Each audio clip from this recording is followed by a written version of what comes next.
What if I told you there's a way to upgrade your brain? I mean both the hardware and the software. And no, it's not some futuristic chip or some brand new technology.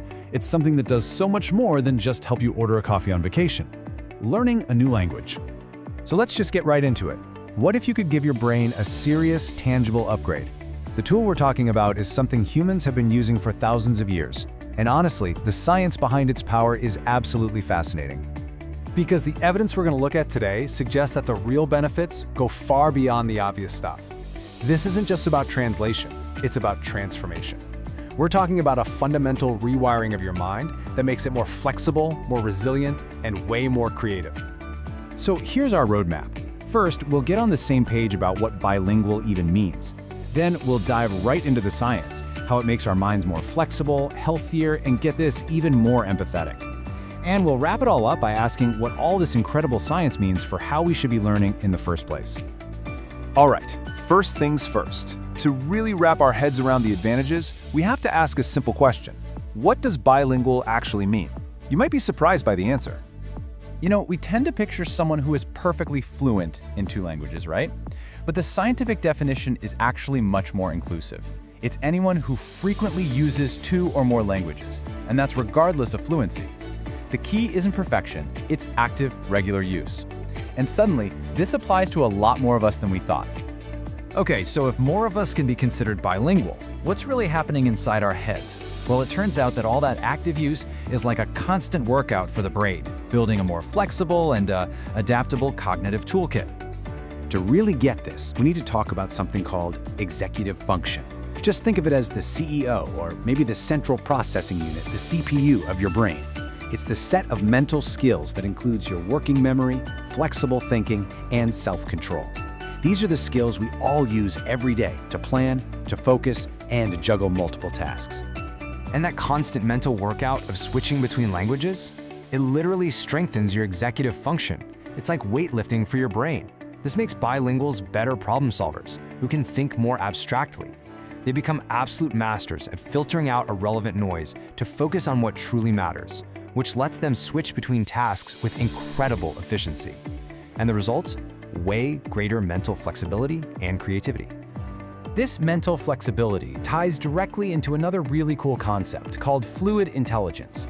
Now, this isn't about the facts you've memorized. That's what we call crystallized intelligence. No, fluid intelligence is all about how you think, your ability to solve a problem you have never ever encountered before. By constantly navigating two different language systems, the bilingual brain gets the perfect training for this kind of adaptive, logical thinking. But the benefits aren't just about performance in the here and now. Let's look at what might be one of the most profound findings of all, the link between language learning and the long-term health of your brain as you age. It all comes down to building something neuroscientists call a cognitive reserve. Think of it as a protective buffer for your brain. See, as we age, our physical brain faces challenges. Cognitive reserve is its ability to find alternative neural pathways to get a job done, to be resilient. This warehouse analogy is perfect. You've stocked up on so many cognitive tools that if one route gets blocked, your brain simply says, okay, no problem, and finds another way. So what does that cognitive reserve mean in the real world? It means this: 5 years. This is one of the most stunning findings in the research. On average, lifelong bilingualism can delay the onset of symptoms for diseases like Alzheimer's by up to 5 years. That is 5 extra years of quality cognitive health built just by using another language. Just incredible. But these advantages go beyond just raw brain power. Learning another language actually reshapes how we connect with other people, building a more empathetic and socially aware mind. This idea of looking at life through different lenses really captures it perfectly. Language isn't just a set of words, it's a window into a different culture, a whole different way of structuring reality. Being bilingual basically forces you to see the world from at least two perspectives, and that fundamentally changes you. And this constant perspective shifting leads to very real social skills. I mean, think about it.